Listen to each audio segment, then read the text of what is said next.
this lesson I wanted to go through a series of really simple turnarounds. They're so simple that they're actually one chord turnarounds. But what makes these a bit more interesting is that you leave the key that you're in and play a completely different key, and you play a bit of like a suspended chord. A suspended chord means you get rid of the third and you play either a 4 or a 2 in its place. So a sus4 chord would look like that in the key of C, and a sus2 chord would look like that. But there's a heap of information about sus chords on the internet, so look that up. I might make a lesson myself about it at some stage in the future. But essentially all we're going to do with these turnarounds is hit a different chord outside of the key that we're in, and we're going to be in the key of C, and just sustain it for 2 bars.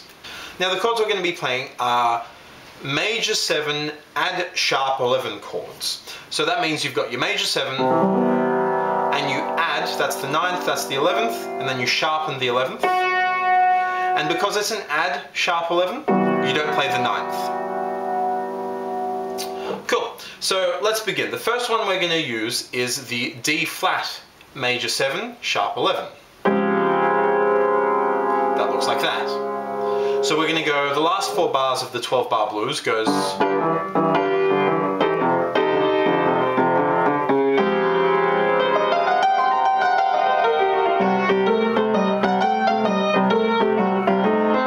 Right, so that's really interesting. So you've got your standard G7 going to the F7, but then you do something completely unexpected, completely out of the key that you're in, not even closely related, and you play a D flat major 7 sharp 11, and you just sit on it and let it ring, and you can sort of improvise over the top, and then you fall straight back into the tonic key. Now the reason that works is because it's completely unexpected. You leave the key of C, you play something completely unrelated that has nothing to do with what you were playing before, and then drop back into the C. And so the reason that works is because it's completely unexpected. It really catches your listener's attention. They're sort of like, oh yeah, 12 bar blues, I know what he's going to do. He's going to either go straight to the C or do like one of these little turnarounds that I've heard a million times, but then you go...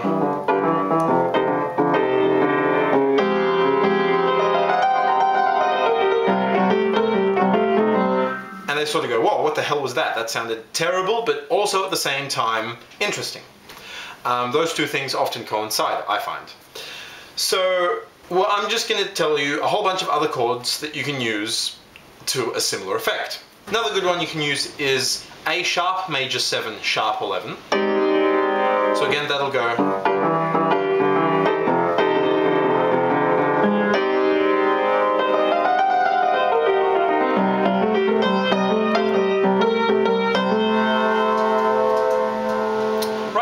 that sounds pretty good. Another one you can use is G flat major 7 sharp 11. So that'll be...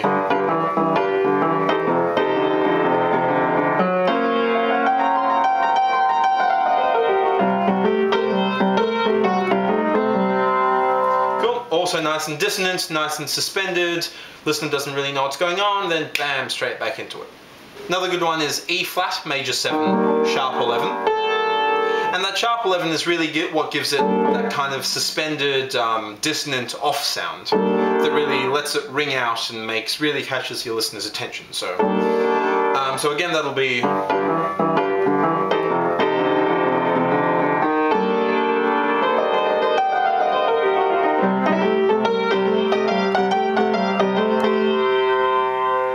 cool.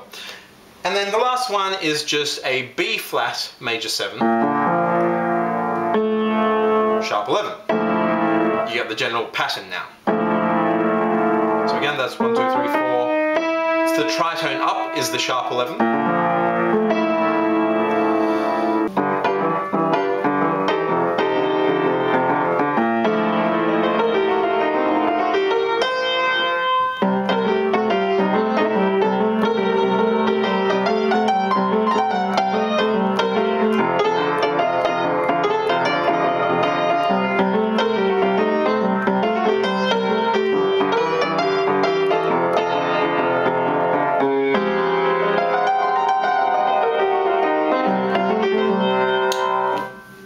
and so on. Cool, so that's a sort of fun little idea you can play around with. See what other chords you can throw in to make it sound as sort of terrible and wrong as possible, but let it ring out, play something, and then straight back into it. It sounds like you know what you're doing. Cool, thanks for watching, guys. See ya.